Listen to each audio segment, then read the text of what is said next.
Today I'm actually going to read an article from Fox News instead of The Hill.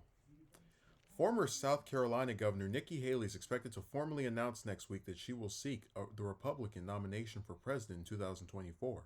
And some Republicans in the Palo Alto state are in full support of her candidacy as the 2024 field of Republicans is sure to grow. Haley, who led South Carolina as governor from 2011 to 2017, and later served as ambassador to the United Nations during former President Donald Trump's administration, last week teased a big announcement slated for February 15th, where she is expected to launch her 2024 presidential run from Charleston. Speaking with Fox News Digital, Ketan Dawson, who was born and raised in the state and served as the chairman of the South Carolina Republican Party from 2002 to 2009, said he believes that Haley is not to be underestimated should she enter the race to become America's next president. Voters note probably not to underestimate Nikki's political ability to win votes and gather support, Dawson said. Nikki just works hard, and voters in South Carolina have voted for her for governor twice. She's a known commodity. She handled things gracefully in South Carolina. Referring to Haley as a calming force during her time as governor, Dawson said he believes that she has the experience to serve in the role of president after she got a sense of on the job training about how bad China is during her tenure as UN ambassador. She's got a lot of cross references. Plus, she's been the CEO of a state with 5.2 million people. So voters feel pretty good about her. From what I can tell right now, he added, I'm for her and I'm certainly excited about the announcement on Wednesday. Highlighting the notion that nobody thought she could win the governor's race in South Carolina more than a decade ago, Dawson said he believes that the success of Haley's expected candidacy in the race will hinge largely on her ability to provide some sanity to this race. Dawson, who said that he had urged Haley to enter South Carolina politics years ago, believes that Haley will do well in other early voting states across the nation. There's a lane and a good chance for Nikki to be very successful, not just in South Carolina, he said. Nikki Haley's campaign style is made for New Hampshire. Iowa's a caucus of a tight vote of people, not a lot. I think she will do well there. I think she will be well received in this race. So, there's some more to this article, and I'm going to read those parts and then we'll wrap this up. Um, Stroman, the former executive director for the South Carolina Republican Party, also told Fox that he believes Haley's candidacy in the race will be perceived well by voters in the state based on her record as governor and how she connects with Americans of all stripes.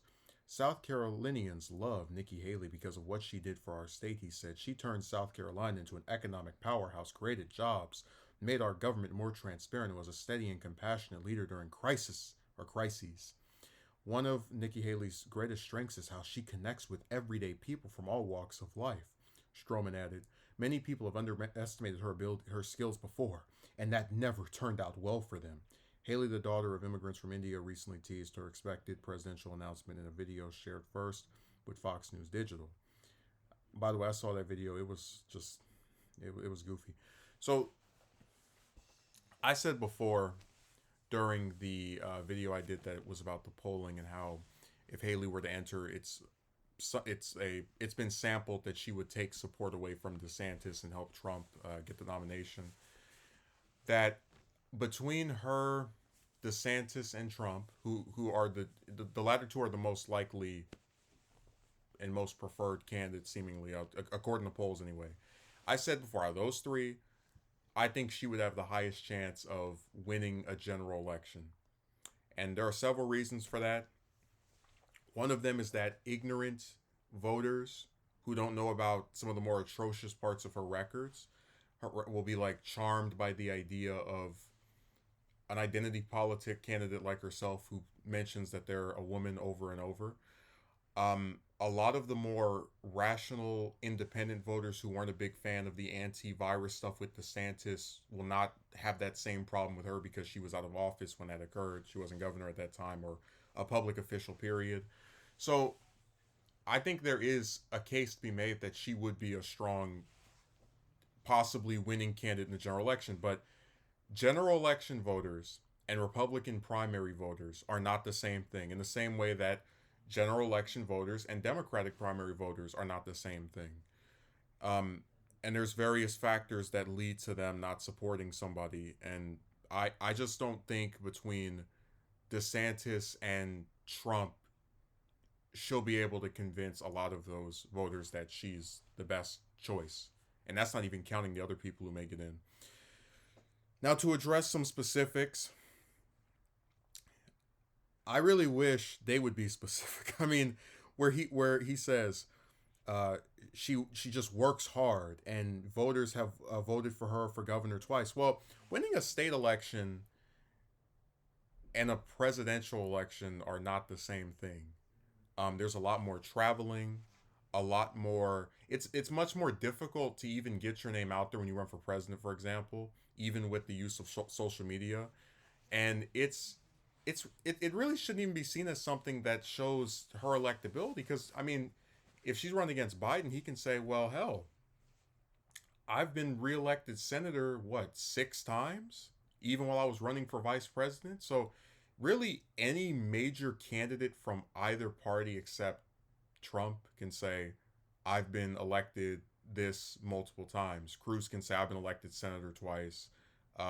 DeSantis can do the same thing this guy's saying here and be like, hey, I've been elected governor twice. Second time in the biggest landslide my state's seen in I don't know how many decades. So really, that's not winning previous elections on the state level is not the same as a presidential one, and it's something that every other candidate or prospective candidate who's thinking of getting in this race can say. He called her a calming force, which is a platitude because he's not really speaking of any specific thing that she did. A sense of on-the-job training about how bad China is.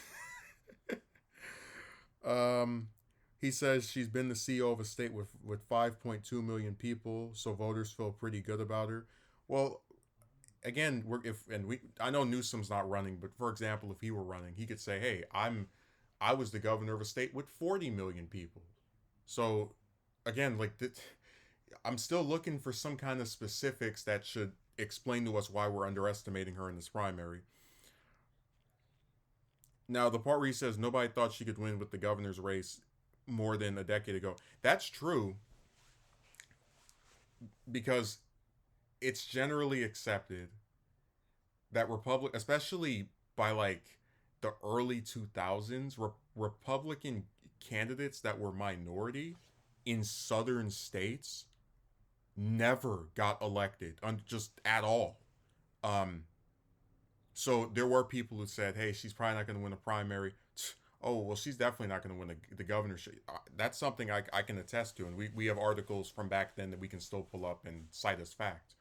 But I should also mention that just because you unexpectedly won one race, it doesn't mean that's you're going to capture lightning in a bottle twice.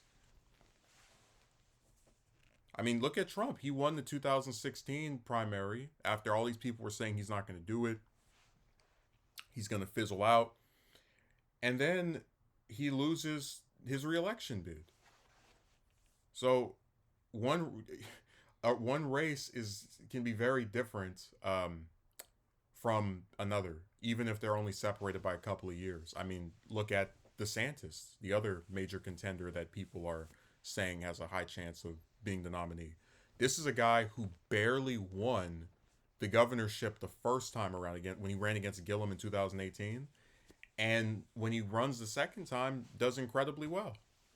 Even as someone's not a fan of his, I have to admit, he shocked me just by the disparity between his original gubernatorial election and his second one. So these races are the position you're in one versus the other can change very rapidly. And I actually didn't see, because I read some of the article before doing a video, but I didn't see Stroman's comments, because there's like a thing on Fox's articles that I don't like where it says read more instead of just pulling up the whole thing. Why they format that site that way, I have no idea. So South Carolinians love Nikki Haley because of what she did for our state. Now, unlike the other person, he does mention some specifics. She turned South Carolina into an economic powerhouse, whatever that means, created jobs, something that Biden, Trump, and DeSantis can all say, all these people that she's going to be possibly running against if she gets in this race. Perceived well by voters in the state. Well, DeSantis had one of the highest approval ratings of any sitting governor. So he could say the same. I mean, basically everything you can attach to her, you can attach to him. Um, she connects with Americans of all stripes. More platitudes. God. One of Nikki Haley's greatest strengths is how she. Okay, many people have underestimated her skills before, and that never turned out well for them. Well, I'm going to be another one of those people. I think if she gets in this race, especially if many of the other Republicans that people think are going to get in this race get in there as well, she's probably going to get about maybe third or fourth place. And then by the time you get to Iowa, she'll have already dropped out. That's my prediction. I think it's this race is going to mainly be Trump versus DeSantis. I'm really only covering this story because I wish that conservative, like people who support these Republicans, even people who support some of these Democrats, when they tell you this person may enter and this is why I think this is a good thing or something I want to see, and they speak in support of these people, right? I want them to be able to say what specifically is this person, because like where he said she would bring some sanity to the race, he doesn't really mention anything she did in particular. A calming force. Well, what does that mean? Like when I mentioned how, if she were to be the general nominee for the Republicans against Biden, Biden couldn't use, her being anti COVID or whatever because she wasn't governor, and that's something that he could attach to both Trump and DeSantis. So that's a weakness in a general election that those two have that she doesn't. But the person that's blowing her up as this amazing potential candidate doesn't mention that because a lot of this stuff is just platitudes and word salad and just things that don't mean anything. Calming force, economic powerhouse. What are you talking about? And a lot of the stuff they praise her for, you can pretty much get from everyone else. DeSantis can say, "I'm, governor of the third largest state," or I'm not third largest state, but my point, one of the largest states in the U.S. He could say that he's been elected governor twice, in addition to being a congressman before that. So I just don't see where there's a particular lane for her to be in this race. And the problem is the types of things that I would say if I were in her position against Trump and DeSantis, a lot of the GOP voters are either completely fine with or don't care about. Like they're fine with the anti-COVID stuff. So she's got her work cut out for her if she gets into this race, and it looks like she will. And hey, I've been wrong before in my predictions, but I just don't see her overturning the dear leader of Trump and the most popular governor for no reason, DeSantis. I don't think she has it in her to do that. I think she'd be a good candidate against Biden, but that primary is she will have to make a miracle happen to win that thing.